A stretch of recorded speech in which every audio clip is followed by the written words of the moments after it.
여러분 안녕하세요.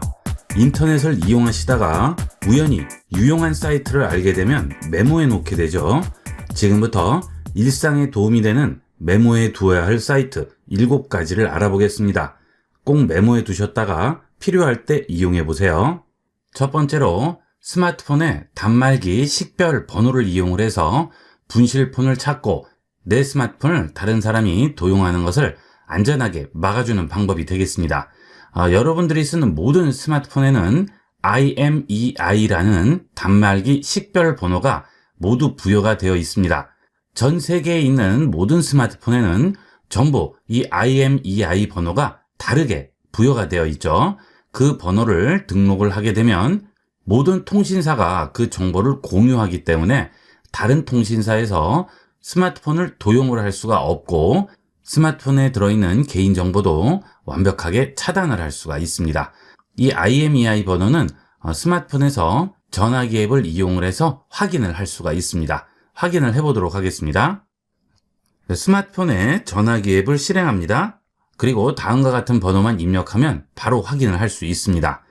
별, 샵, 06, 샵 입력합니다. 그러면 이렇게 바로 IMEI 번호가 나오게 됩니다. 여기에 나오게 되죠. 전 세계 어디서든지 이 번호만 있으면 해당 스마트폰이 분실 신고가 됐는지 또는 미리 등록이 돼 있는지 전부 확인이 가능합니다. 요즘은 스마트폰 중고 거래들 많이 하시죠. 그때도 간단하게 이 번호로 확인을 해 주실 수가 있고요. 그 다음 가끔 새 스마트폰이라고 하면서 확정 기변이라고 얘기하고 판매하는 그런 경우도 있죠. 그런 경우에도 이 번호만 있으면 이미 등록돼 있는지 확인이 가능합니다. 그 다음 이 번호로 신고를 하게 되면 해당 스마트폰은 네트워크에 접속 자체를 할 수가 없기 때문에 내 개인정보도 안전하게 보호할 수가 있겠죠. 그러면 이 번호를 이용해서 한국정보통신진흥협회에서 운영하는 사이트에서 확인하고 등록하는 방법을 알아보겠습니다. imei.kr 이라는 사이트인데요. 본 영상에서 말씀드리는 사이트의 주소들은 영상 하단 설명란에 올려놨으니까 필요하신 분들은 다 복사해서 이용을 하시면 되겠습니다. 여기 보시면 IMEI 사전 등록이라고 나와 있죠. 우선 이 사이트에 들어오시게 되면 단말기 분실 도난 조회를 할 수 있게끔 되어 있습니다. 여기 들어가시게 되면 IMEI로 분실과 도난 조회를 할 수가 있죠. 누군가 이 스마트폰을 이용을 해서 통신사에 가입을 했을 때는 이 IMEI 번호를 이용을 하면 바로 그 스마트폰이 등록되어 있는지 확인을 할 수 있습니다. 그리고 중고거래 같은 거 하실 때도 분실이나 도난 여부를 확인을 할 수가 있겠죠. 이 IMEI 번호는 사전 등록을 해 주셔야 나중에 이런 조회를 다 할 수가 있겠죠. 사전 등록 메뉴에서 신청으로 들어갑니다. 그러면 동의합니다 하시고 여기서 등록만 해주시면 되겠습니다. 이게 귀찮으시면 통신사에 직접 등록을 하실 수도 있어요. 이렇게 등록을 해 놓으시게 되면 안심하고 이용을 할 수가 있겠죠. 요즘 휴대폰 가격이 굉장히 높아져서 요즘은 휴대폰 가격이 굉장히 올라가서 중고거래들도 많이 하시는데 중고거래 하시기 전에 간단하게 이렇게 확인을 하시면 좀 더 안심하고 이용을 할 수가 있겠죠. 그 다음은 국민건강보험 사이트가 되겠습니다. nhis.or.kr이죠. 이 국민건강보험 사이트에 들어오시게 되면 활용할 수 있는 것들이 굉장히 많아요. 그런데 국민건강보험 사이트를 잘 활용을 안 하세요. 여기서 다양한 것들을 확인할 수 있고요. 민원 처리도 가능하겠죠. 방문자별 맞춤 메뉴에서 더보기를 누릅니다. 그러면 민원 업무 목록이라고 나오고요. 각종 증명서 발급, 자격조회, 보험료 조회라든지 또는 작년 소득을 기준으로 올해 보험료가 책정이 되죠. 그런 소득 조정에 대한 것도 신청을 다 할 수가 있습니다. 그 다음은 1년 동안 진료받은 내역도 전부 확인을 할 수가 있죠.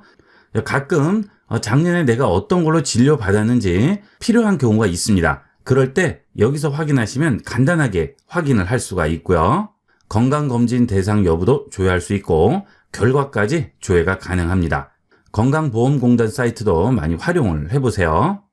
그 다음은 국립공원 사이트인데요. 요즘은 계절상 등산하시는 분들도 많고 나들이 하시는 분들 많으시죠. 이 사이트는 입산 통제라든지 입산 시간이라든지 이런 공지사항들을 알려주고요. 현재 국립공원을 실시간으로 확인도 할 수가 있습니다.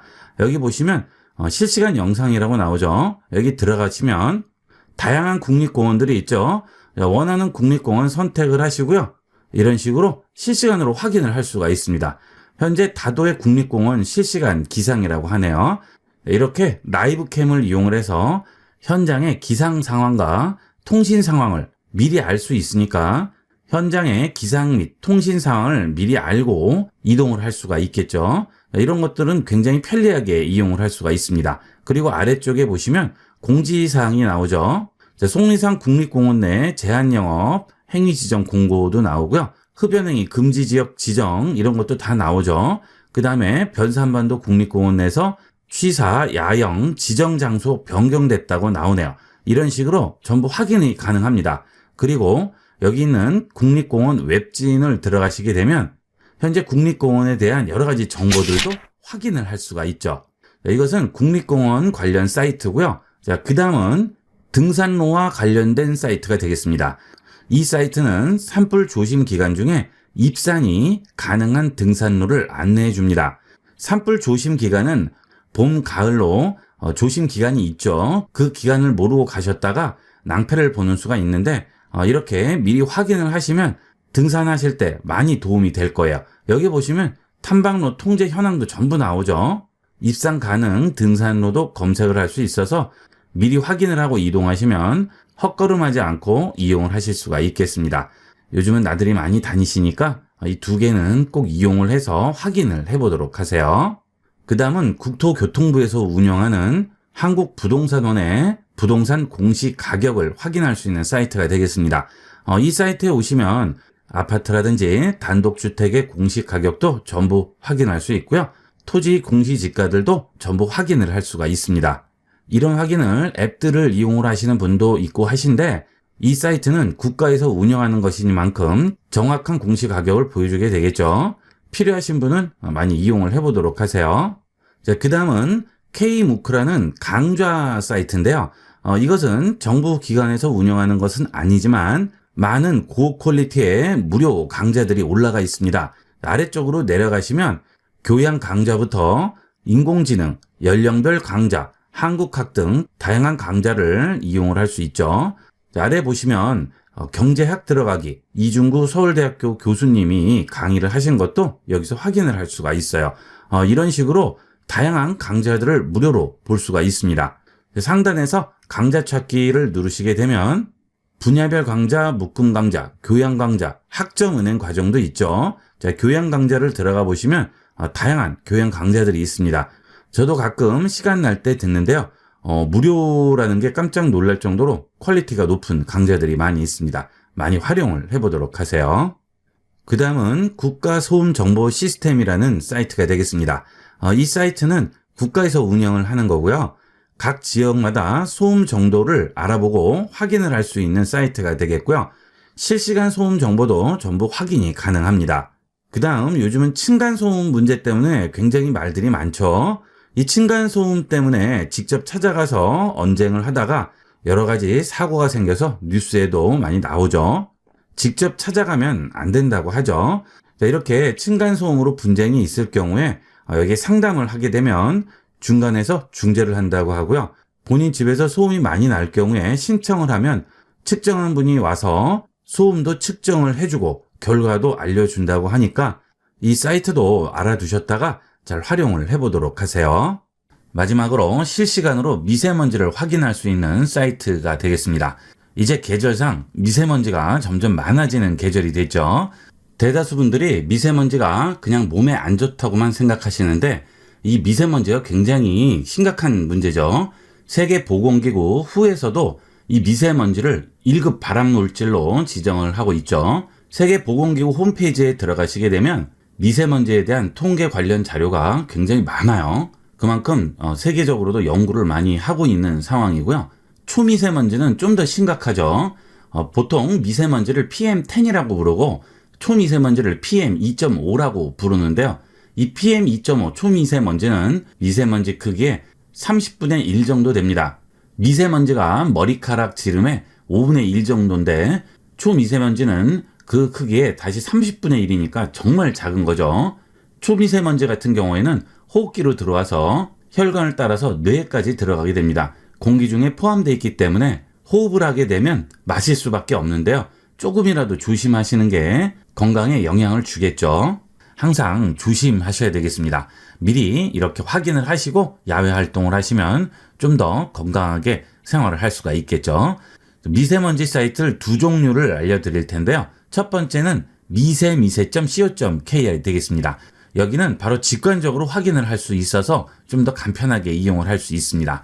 자, 확대를 해보면 실제 지금 미세먼지 상태를 바로 보여주게 되죠. 자, 오늘은 정말 안 좋네요. 자, 이런 데는 뭐 최악이고요.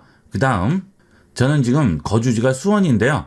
이렇게 제가 있는 거주지는 좀 더 크게 보여주게 되죠. 그리고 미세먼지 상황도 보여주게 됩니다.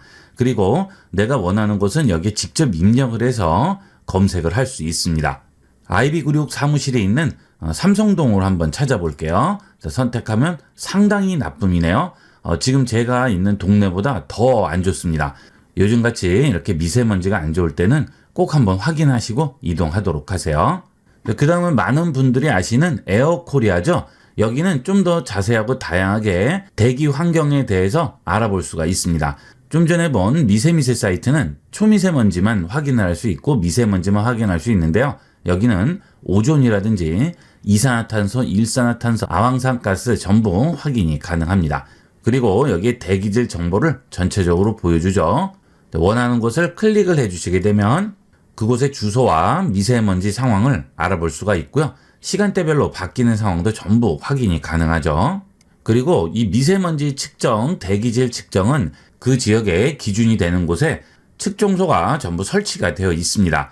그 측정소 주변의 대기질이 지금 여기 표시에 나오는 거죠.